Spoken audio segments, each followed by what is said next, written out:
First, I should thank the management as well as Paul for bringing me to such a elite crowd for me to speak here. I have brought up in a family, a joint family system, where we have cousins, friends, everybody.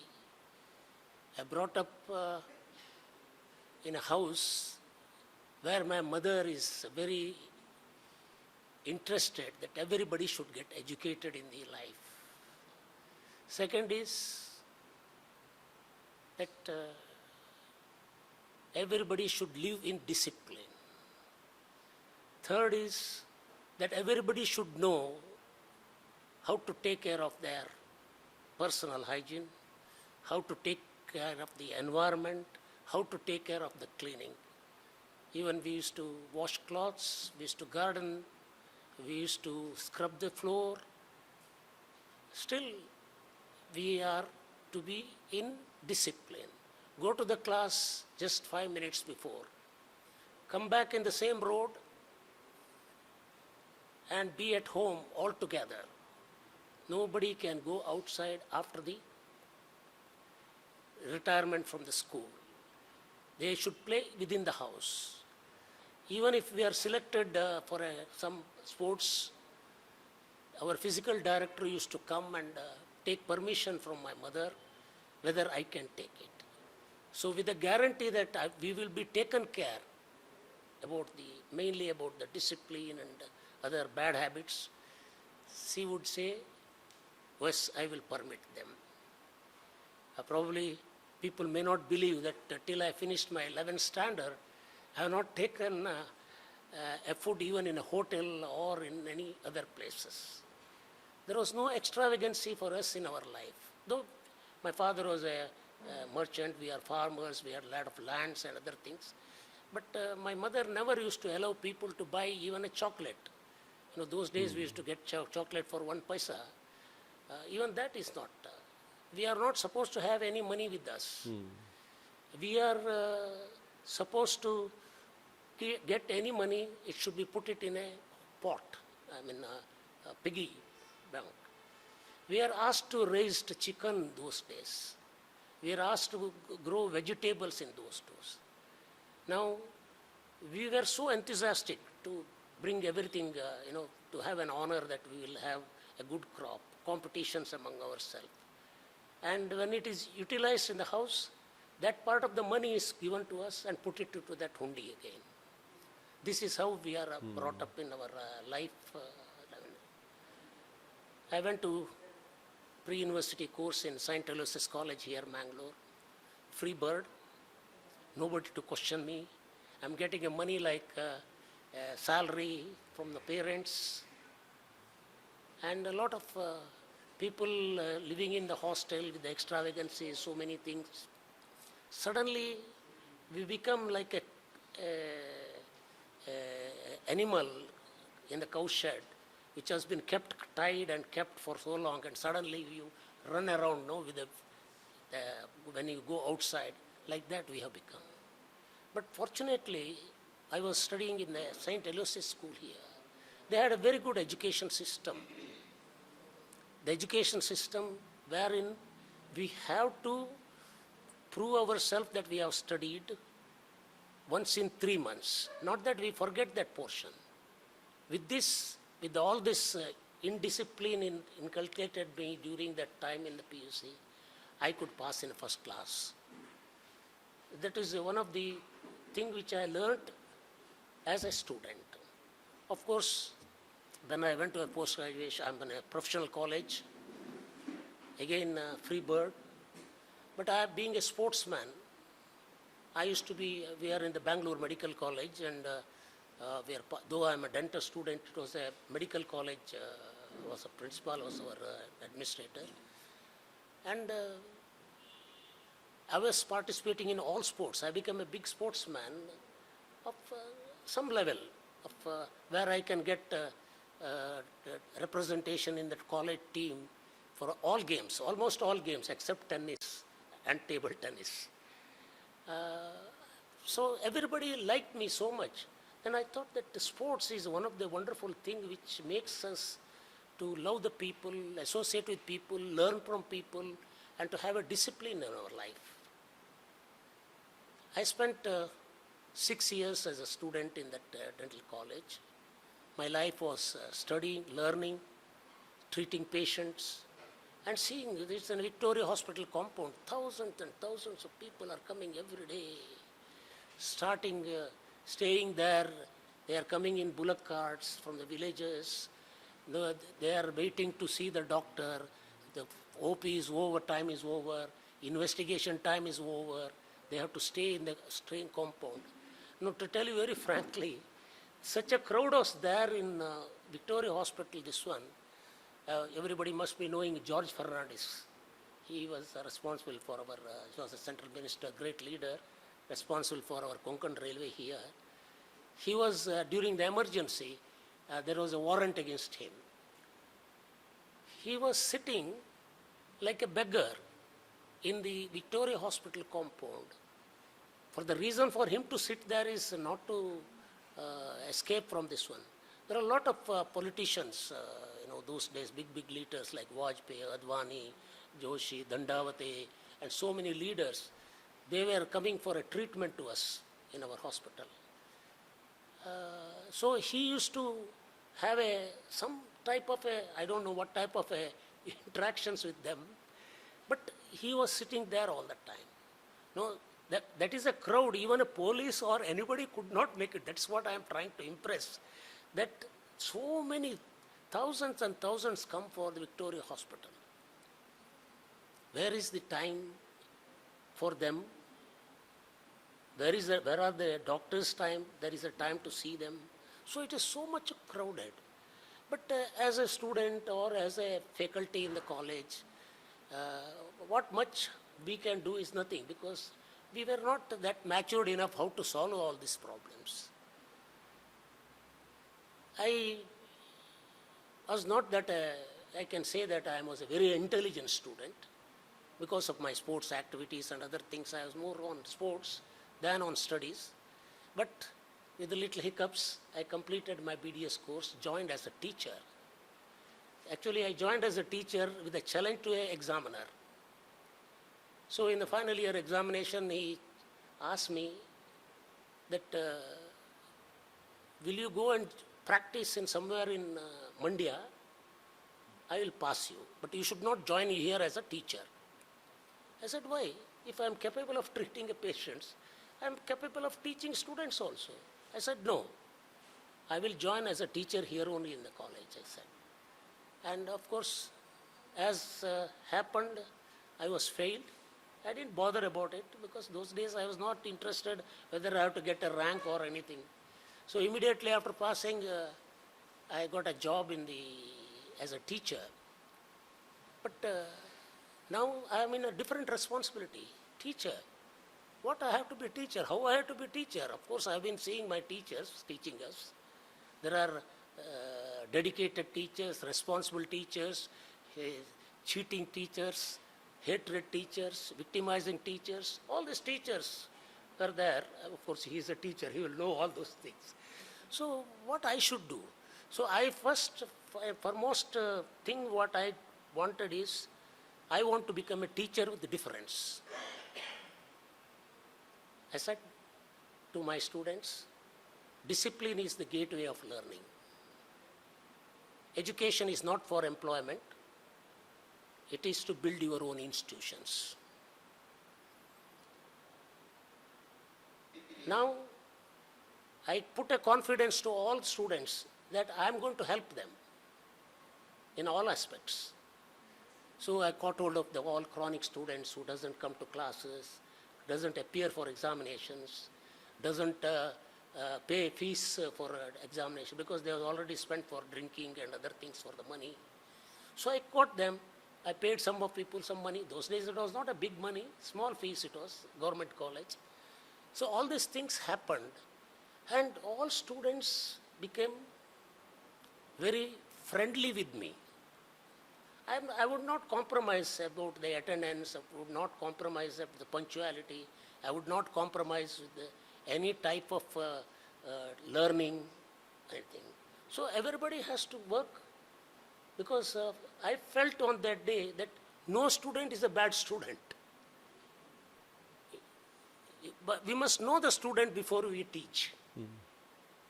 This is experience. By experience, I form my concept myself that no student is a bad student. Okay. Now, later on, of course, I became a most popular teacher. Then I started sports activities for everybody, compulsory, whether you know, play or not in the evening.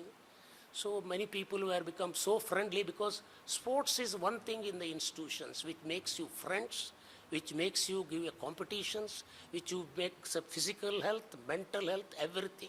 I think sports is one of the important thing for all of us, whether you know, sport is not to win, not to get this one. It is to have physical and mental health. So this is what I presumed in those days, and I did that. Now, of course, things went on. Fortunately for me, I resigned from the government job, though I was not reluctant to leave this country in spite of my opportunity to go to America 3 times. I was given an opportunity to become a principal of the college here. It's a college, from zero I had to start. Of course, we have to have a lot of hiccups because of the various big institutions here, which they don't want, like a big tree doesn't allow the small shrubs to come up, no? So, like challenge. But my challenge is not that the institution should make money, but the institution should run. The institution, the management should provide us whatever the things I require, whatever the discipline I put it, they have to permit me to execute it. This was my condition when I joined as a principal. Yes, luckily for me, I had a good management, Mr. Vinay Hegde. He says, you do whatever you want. I mean, you are doing it for good for your institution. I agree for everything. So all my student life or as a teacher, my contact is with the parents. I straight away contact both the parents on telephone. And there will be so many problems. We solve it, the students become all right. So there was a better result. But now coming back to the treatment, health. Health is a wealth. Everybody says health is a wealth. So healthy people means it's not only a physical health, mental health, and economic health, and all those things, slogans are there everywhere. People in our country, a lot of people are struggling to give up this one. But what is that? So much of invention has taken place. So much of advance has taken place. Today, we have more than 20,000 types of diseases in the world. More than 20,000 diseases. Out of that, 10,000 diseases are common. Now, today, I feel, having spent 58 years in this profession, I feel that I cannot afford any treatment for some of the diseases. I cannot afford. Today, India is proudly saying that we have 70% of the people in the rural areas.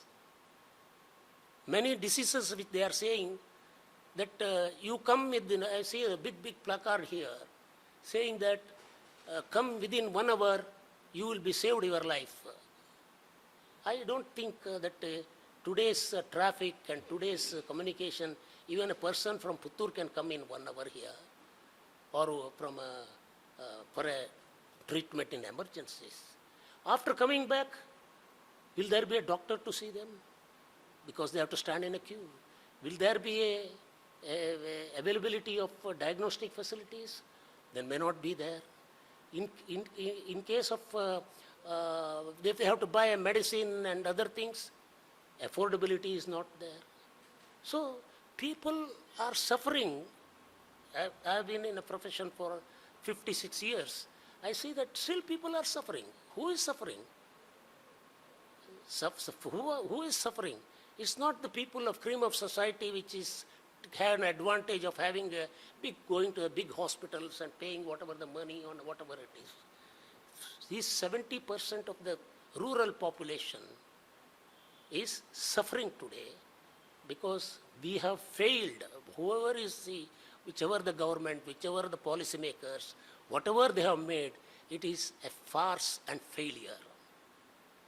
They say that we have a 3-tier system, primary health centers for taking a primary health care, 2-tier system as a second one is a secondary healthcare system to take care of taluk hospitals, third is at the district hospitals, and finally the tertiary healthcare sector.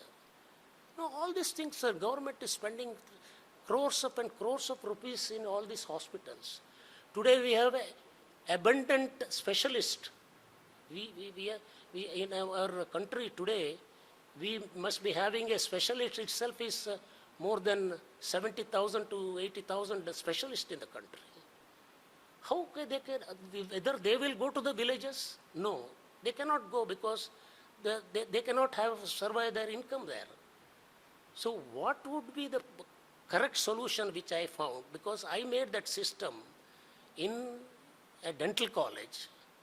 First, free treatment for everybody, X, Y or Z, no rich, no poor, or whether you are a VIP, whether you are an unknown person, no treatment, everything is free. Second, I started, of course, dental is maybe a little easy because we don't have inpatients there. We started satellite centers. Why I am saying is it's a satellite centers instead of rural centers, because from the college, we have a big manpower. We have specialists. We have more than 600 students and postgraduate students. We have technicians. We have all facilities which are the modern, which is available for to do any type of a treatment. So if we go to those rural satellite centers and then treat the patient, so if that facility is not possible, we bring them to our main college, that is nucleus college, and then we used to treat them. Now, millions and millions of people have taken a treatment in the last 21 years of my service as a principal of a college. All type of a treatment. Even the people who have come here for the conferences, people from international country like Australia or America, they come and take a treatment because we are quite capable of giving a same type of a treatment. When they say that what will be the charges? No charges. They were surprised. Why we could do it, how we could do it? Because medical college students are paying fees. From that fees, we can definitely give patients free treatment. The requirement is stipulated by all statute bodies that you have to have this. These are the qualified doctors, this, that and all. So we have abundant doctors. And for every admissions of post-graduation, we should have one professor or one reader. So like that, the statute requirement is there. So with this, we are getting students. The students are paying money. And why we are giving a free treatment? Because students want to see the patient. Okay. So with all this success, I have come out with a vision that empowerment of rural population for the equality of healthcare. I see a medical colleges here. We have 8 medical colleges in this city. In this city, small city, it was a 3 lakhs population. 8 medical colleges, 1,000 to 1,500 beds, and government hospital of Venlock Hospital of 500 or 600 beds. So many specialists, so many, any type of a treatment which is necessary. There are so many experts here. Now, instead of having the 1,000-bed hospital in this area, we should make 100-bed hospitals in the rural area. Why I am saying the medical college has to split hospitals like this? No specialist go to the rural area. But he is being a faculty, he has to go there. Medical colleges should have all requirements of investigations, equipments or anything, whatever is required for teaching students and treating patients in the hospital, from A to Z with the high tech, it has to be there. We have a lot of technicians, we have a lot of nurses, we have a lot, and mostly inexhaustible is number of students. So all these people can be shifted if you make a 100-bed hospital in the rural areas and make compulsory 3,000 families for this hospital to give a free treatment of any type. This is my vision, but I don't know whether Dr. Devan will agree with for this because. No, I need to emphasize, sir, he is the only dean of 21 years standing. That shows his academic caliber with OS and how he has been recognized by himself. We are grateful for having him here. Okay, then I just want to say that this vision, I don't know how many people can catch this vision, but it's a dream that rural people get a free treatment for anything they want with a good awareness, accessibility, availability and affordability. Affordability is free.